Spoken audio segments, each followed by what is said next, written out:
Vande Mataram reporter live में आपका स्वागत है। देश से लेकर दुनिया तक राजनीति के गलियारों की हर खबर, हर उस बड़ी खबर पर हमारी पैनी नजर है। हमारे इस कार्यक्रम में शहर शहर से रिपोर्टर जुड़ेंगे और जिनसे हम बड़ी खबरों पर अपडेट लेंगे। हमारे संवाददाता चंडीगढ़ से ईशा ठाकुर हमारे साथ जुड़ गई हैं। अजहर हुसैन जम्मू श्रीनगर से हमारे संवाददाता हमारे साथ जुड़ गए हैं। दोनों का बहुत बहुत स्वागत है। ईशा, सबसे पहले आपके पास आते हुए क्या कुछ खास खबरें हैं ईशा आज चंडीगढ़ से?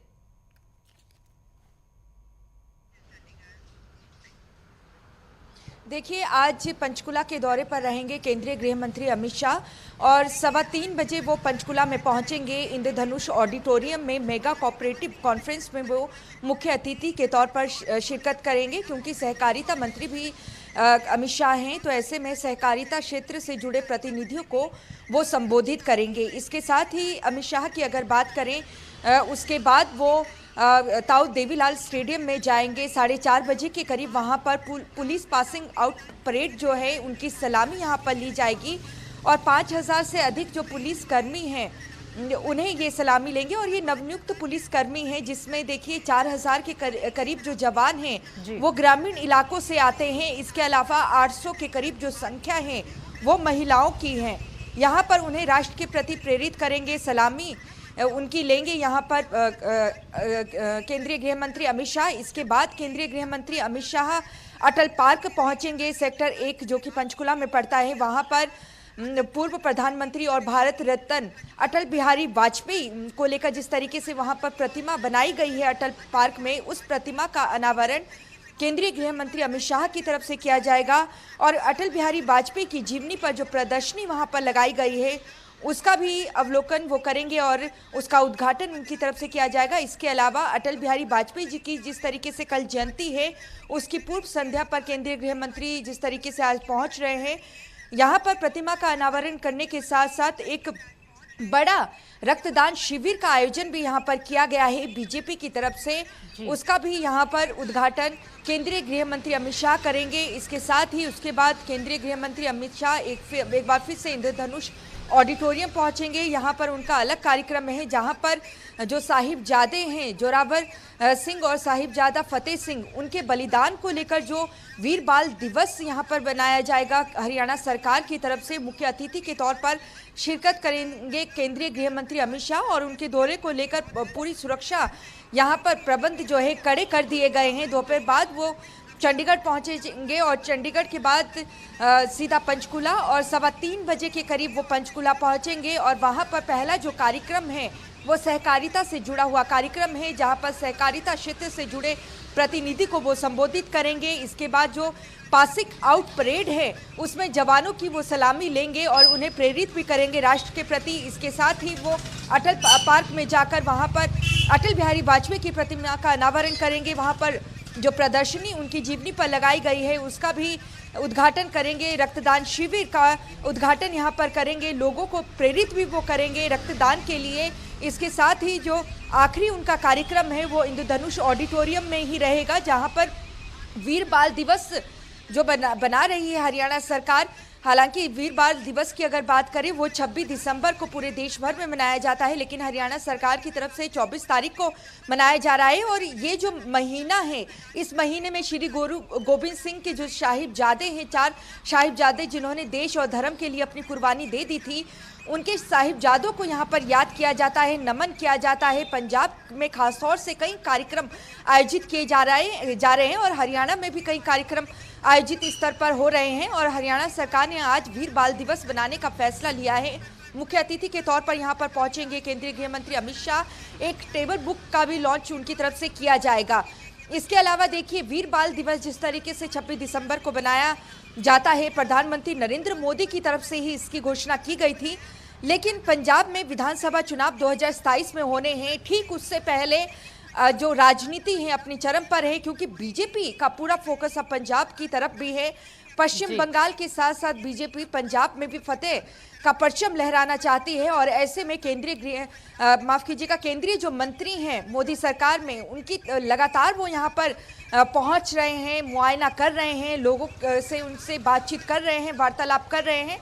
और ऐसे में वीर बाल दिवस को भी लेकर प्रधानमंत्री पर निशाना साधा गया है कि वीर बाल दिवस आखिरकार नाम क्यों रखा गया है। ये एक यहाँ पर नाम बदलने को लेकर भी कहा जा रहा है कि साहिबजादा शहादत दिवस ये होना चाहिए, लेकिन बीजेपी कह रही है कि जो नाम है वो सिख संस्थाओं से आग्रह उनसे बातचीत करने के बाद ही ये नाम रखा गया था। नाम की घोषणा तो मात्र प्रधानमंत्री ने की थी, लेकिन ये जो नाम सुझाया था वो सिखों की तरफ से ही सुझाया गया था। लेकिन राजनीति अपने चरम पर है। कांग्रेस हो, आम आदमी पार्टी हो या शिरोमणि अकाली दल, बीजेपी के साथ साथ प्रधानमंत्री नरेंद्र मोदी को यहाँ पर घेरते हुए नजर आ रहे हैं।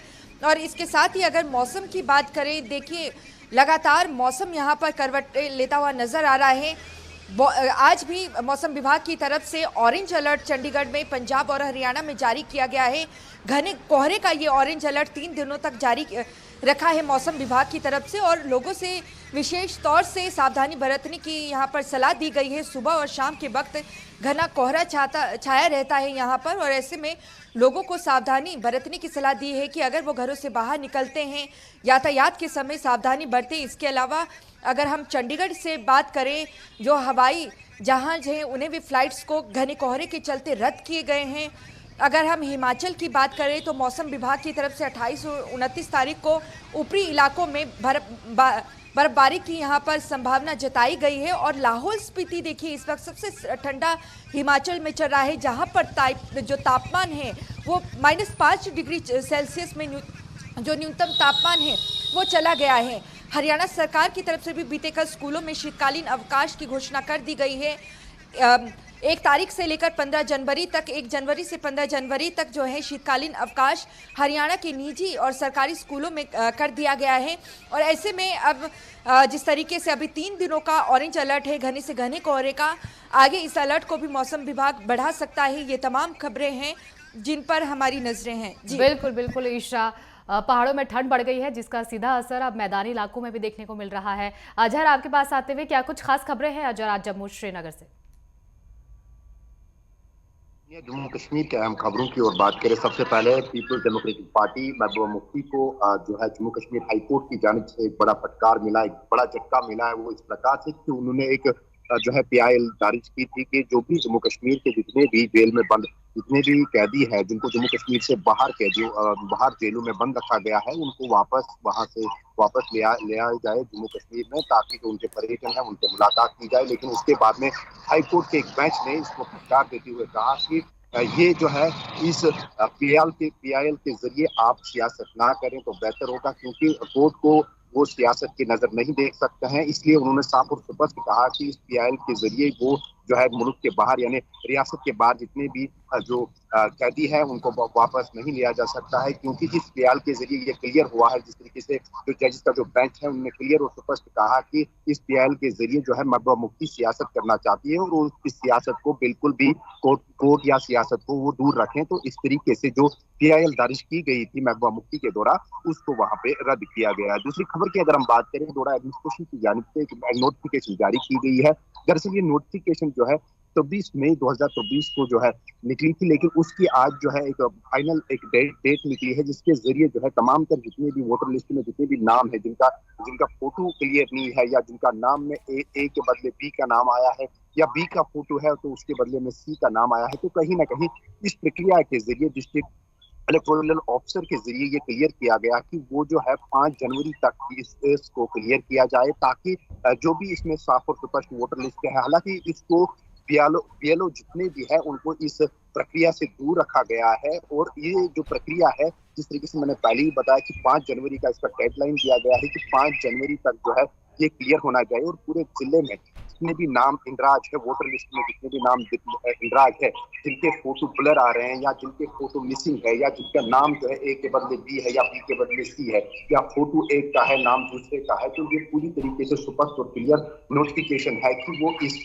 प्रक्रिया में या इस मतदान की लिस्ट में उनका नाम क्लियर करे, ताकि 5 जनवरी में जितने भी डबलिंग नाम हुए है या फोटो का क्लियर होना है वो 5 जनवरी तक क्लियर हो जाए। इसकी खबर की अगर हम बात करें, लगातार सांबा एडमिनिस्ट्रेशन की जानिब से एक और नोटिफिकेशन यहाँ पे जारी की गई है कि जितने भी सांबा में काम कर रहे किराएदार है या जितने भी इंडस्ट्रियल एरियाज है जहाँ जो ड्यूटी के बाहर मुलाजिम है या किराएदार है, पर्टिकुलरली जो मकान मालिकान है, उनको एक नोटिफिकेशन जारी की गई है कि वो अपनी जो जितनी भी जो नाम इंदराज हुए हैं या जितने भी ड्यूटी के बाहर जितने भी मजदूर काम कर रहे हैं या किराएदार है, उनकी एक लिस्ट जो है वो पुलिस को सौंपे और इसमें साफ और स्पष्ट किया जाए कि कोई भी व्यक्ति जो है संदिग्ध व्यक्ति वो गैर कानूनी तौर पे यहाँ पे ना रह सके। ये एक प्रक्रिया है जो कि आने वाले दिनों में हम देखेंगे कि हर एक जिले में, जम्मू कश्मीर के हर एक जिले में ये प्रक्रिया देखने को मिलेगी। लेकिन फिलहाल सांबा एडमिनिस्ट्रेशन की जानिब से ये साफ और स्पष्ट किया गया है, जो कि जम्मू कश्मीर पुलिस के थ्रू ये क्लियर किया जाएगा कि इस इलाके में कितने किराएदार है और कितने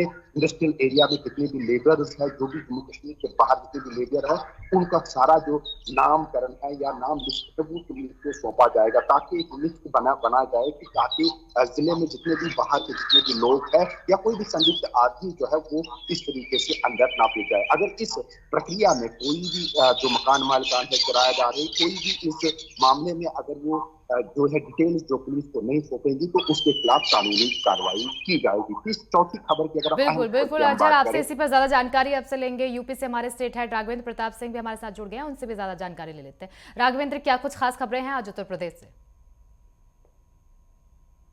सोनिया, खास खबरों की बात कर लें तो मैं इस समय विधानसभा में हूं और विधानसभा का जो शीतकालीन सत्र चल रहा है आज चौथा और आखिरी दिन है और कुछ ही क्षण में, कुछ एक आध मिनट में ही मुख्यमंत्री योगी आदित्यनाथ विधानसभा पहुंचने वाले हैं। और 2016 का जो मदरसा शिक्षा अधिनियम था वो जब सरकार द्वारा वापस लिया गया है तो उसको लेकर समाजवादी पार्टी और भारतीय जनता पार्टी के बीच में तकरार बढ़ गई है। समाजवादी पार्टी आरोप लग रही है कि ये समानता में असमानता पैदा करना चाहते हैं। वहीं भारतीय जनता पार्टी की तरफ से पलटवार किया गया कि जो भी इसमें खामियां थी उसको दूर किया जाएगा और समय से सैलरी नहीं मिलती थी उस खामियों को दूर किया जाएगा और जो भी सही काम नहीं करेगा उसको दंडित किया जाएगा और एक तरह से सबको एक समान शिक्षा देने के लिए ये अधिनियम वापस लिया गया है। तो इस पे आज विधानसभा के शीतकालीन सत्र में भी काफ़ी हंगामा देखने को मिल सकता है। इसके अलावा कोडिन कप सिरप को लेकर, वंदे मातरम की चर्चा को लेकर लगातार पक्ष और विपक्ष में तकरार देखने को मिली है और आज भी सदन की कार्रवाई काफ़ी हंगामेदार होने के आसार हैं।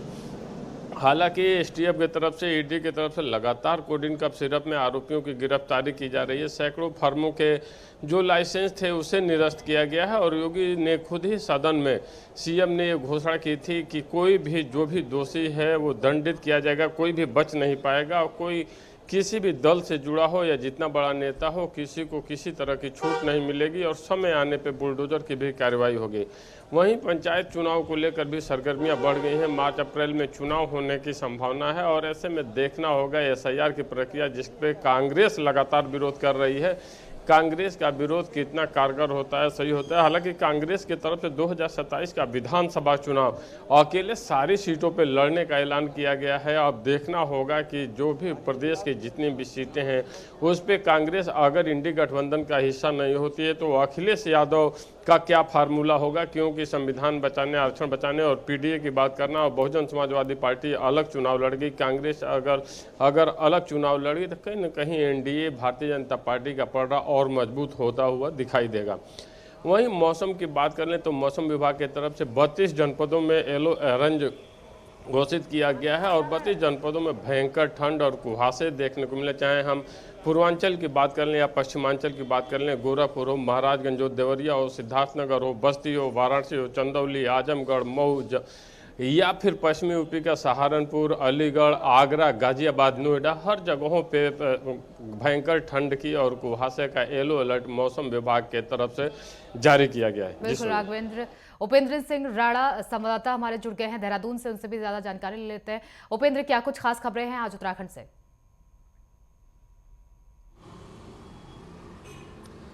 देखिए, अगर उत्तराखंड की अगर बात की जाए तो जिस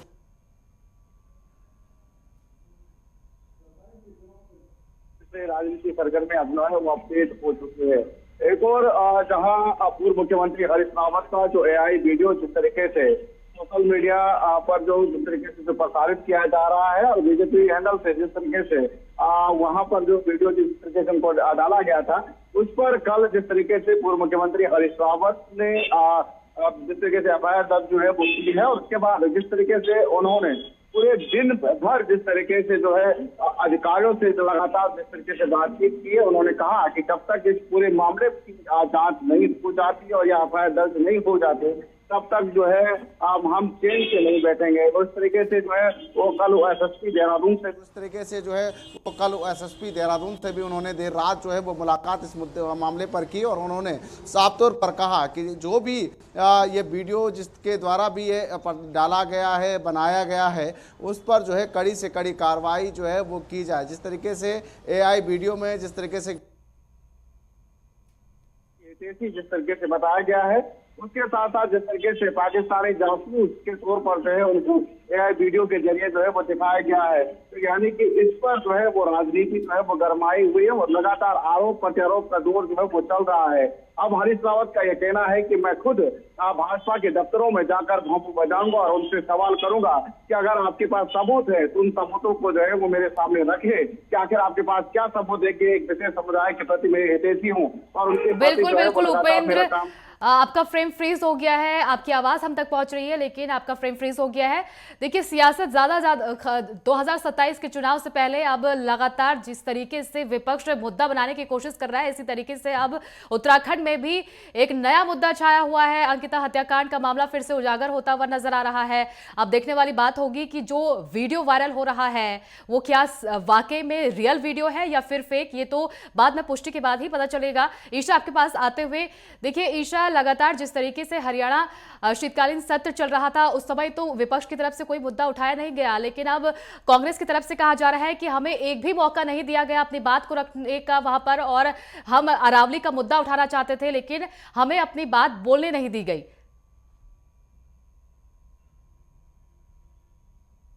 बिल्कुल, देखिए बीते कल भूपेंद्र सिंह हुड्डा ने अपने निवास पर प्रेस कॉन्फ्रेंस की और लगातार उन्होंने नायब सिंह सैनी सरकार को घेरा। उनकी तरफ से कहा गया है कि पहला सत्र ऐसा हुआ है जहां पर स्थगन प्रस्ताव भी लाया, ध्यानाकर्षण प्रस्ताव लाया गया लेकिन एक भी नहीं लिया गया, और ऐसे में उन्होंने कहा है कि अब अगला जो सत्र होगा उसमें विशेष प्रस्ताव कांग्रेस की तरफ से वोट चोरी पर यहां पर लाया जाएगा।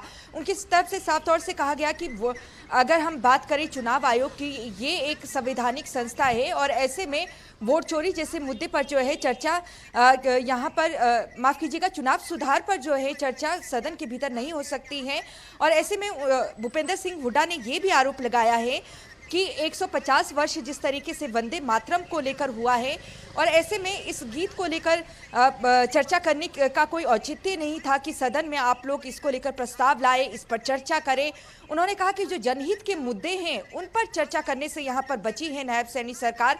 अरावली की अगर बात करें लगातार, क्योंकि अरावली का जो ज़्यादातर एरिया है सुप्रीम कोर्ट की तरफ से जिस तरीके से आदेश दिए गए हैं और अरावली का ज़्यादातर एरिया जो है हरियाणा में पड़ता है, और ऐसे में विपक्ष का कहना है कि जो अवैध खनन अगर वहाँ पर होंगे तो जो पूरा जो अरावली का एरिया है वो धराशाही हो जाएगा और इससे कहीं ना कहीं जो नुकसान है वो हरियाणा का होगा। और ऐसे में इस पर देखिए चर्चा नहीं रही है सदन के भीतर। अब यहाँ पर कांग्रेस ने ये भी आरोप लगाया है कि जिस तरीके से वोट चोरी का वो लोग आरोप लगा रहे थे लगातार, ऐसे में इससे बचने के लिए चुनाव सुधार पर चर्चा की गई है नायब सैनी सरकार की तरफ से। सदन के भीतर कई मुद्दे उनकी तरफ से यहाँ पर गिनवाए गए, लेकिन अहम बात यह है कि जर्मनी में देखिए जिस तरीके से दौरे पर थे राहुल गांधी, और वहाँ पर उन्होंने एक बार फिर से जर्मनी में ये कहा है कि हरियाणा में तो हम निश्चित तौर से जीते थे लेकिन वहाँ पर धांधली हुई है, वोट चोरी हुई है।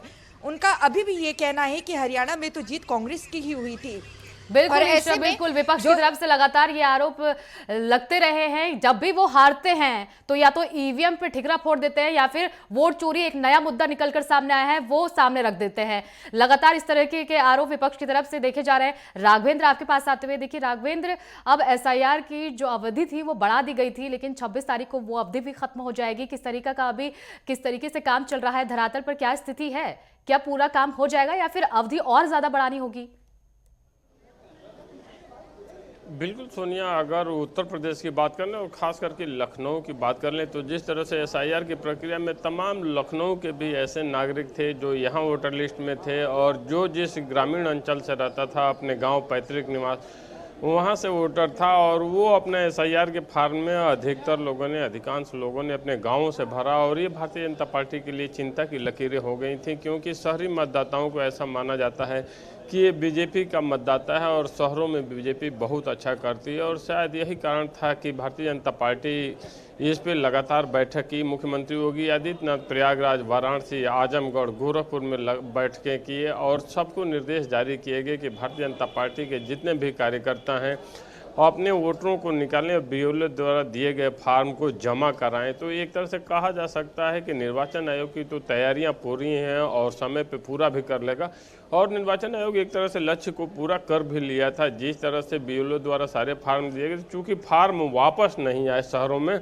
इसको लेकर लगातार समय बढ़ाए गए हैं। अखिलेश यादव का इस पर तंज भी आया था कि इस बार के एसआईआर में भारतीय जनता पार्टी चुनाव हार रही है और समाजवादी पार्टी जीत दर्ज करेगी। और समाजवादी पार्टी की तरफ से सोनिया लगातार जिस तरह से पीडीएफ प्रहरी बनाया गया, ऑटो लगा के मोटरसाइकिलों पे गांव जिस तरह से प्रचार प्रसार किया गया कि समय से आप फार्म पर, जहां भी माइनॉरिटीज़ के वोटर थे वहाँ 100% एसआईआर के फार्म जमा हो गए थे, लेकिन सारे मतदाताओं का, खास करके हिंदुओं का फार्म नहीं जमा थे। इसको लेकर तिथि लगातार बढ़ी है। अब देखना होगा कि इस बढ़ी तिथि में कितने बीएलओ द्वारा दिए गए फार्म वापस आते हैं। निर्वाचन आयोग का स्पष्ट कहना है कि हम अपने लक्ष्य को समय से पूरा कर लेंगे। बिल्कुल राघवेंद्र। अजहर, आपके पास आते हुए देखिए अजहर, एक बड़ा फैसला लिया गया है माता वैष्णो देवी श्राइन बोर्ड की तरफ से। अब 24 घंटे में यात्रियों को अपनी यात्रा पूरी करनी होगी वहां पर।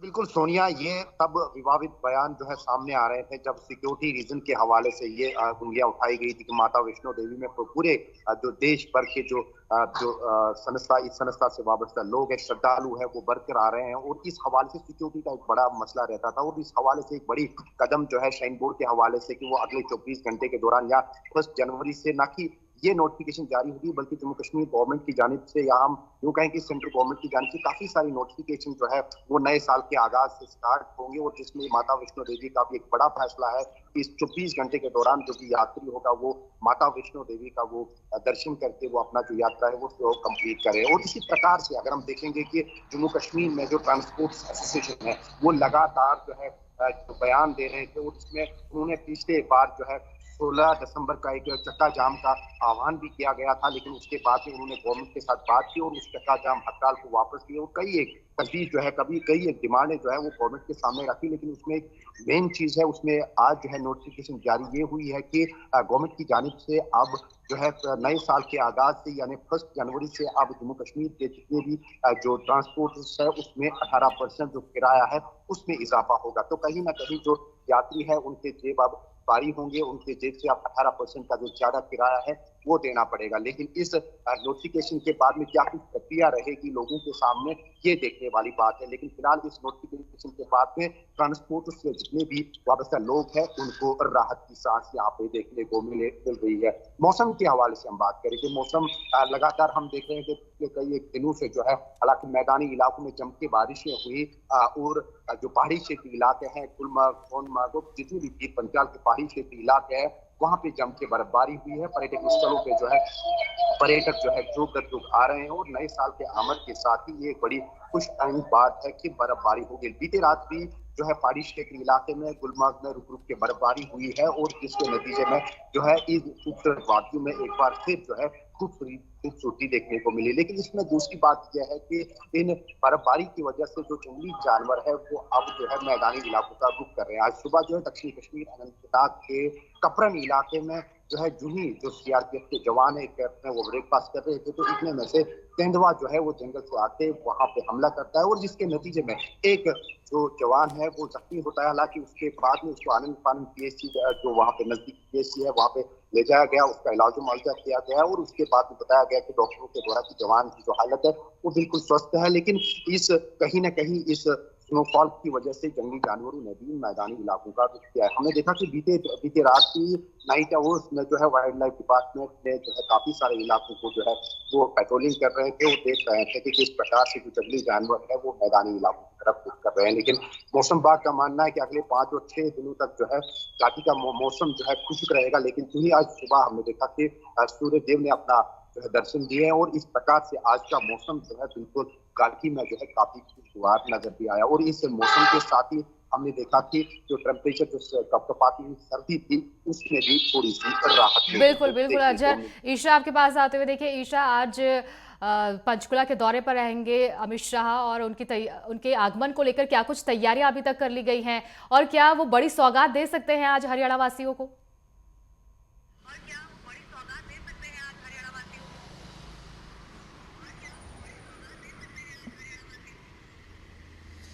देखिए, केंद्रीय गृह मंत्री अमित शाह की अगर बात करें, उनके दौरे को लेकर सुरक्षा के पुख्ता इंतजामात किए गए हैं, क्योंकि चंडीगढ़ से ही वो सीधा पंचकुला के लिए रवाना होंगे और ऐसे में बीते कल से ही यहां पर हाई अलर्ट जारी किया गया है केंद्रीय गृह मंत्री अमित शाह के दौरे को लेकर। दूसरी तरफ अगर हम बात करें उनके कार्यक्रमों की, तो आज उनके जी बिल्कुल, देखिए जिस तरीके से आपने कहा कि बड़ी सौगातें यहाँ पर ज़रूर मिलने वाली है, जहां वो अटल बिहारी वाजपेयी को लेकर उनकी प्रतिमा का अनावरण करेंगे। रक्तदान शिविर, जो महा रक्तदान शिविर का आयोजन यहां पर किया जा रहा है, उसका भी उनकी तरफ से उद्घाटन किया जाएगा। और नवनियुक्त जिस तरीके से जो जवान हैं, पासिंग आउट परेड में वो हिस्सा लेंगे। सलामी उनकी जो नवनियुक्त पुलिसकर्मी हैं सलामी लेंगे अमित शाह उनकी, और उनको संबोधित भी उनकी तरफ से किया जाएगा। और आखिर में जो कार्यक्रम यहाँ पर निर्धारित किया गया है वीर बाल दिवस को लेकर, वहाँ पर जब वो पहुँचेंगे तो वहाँ पर जो है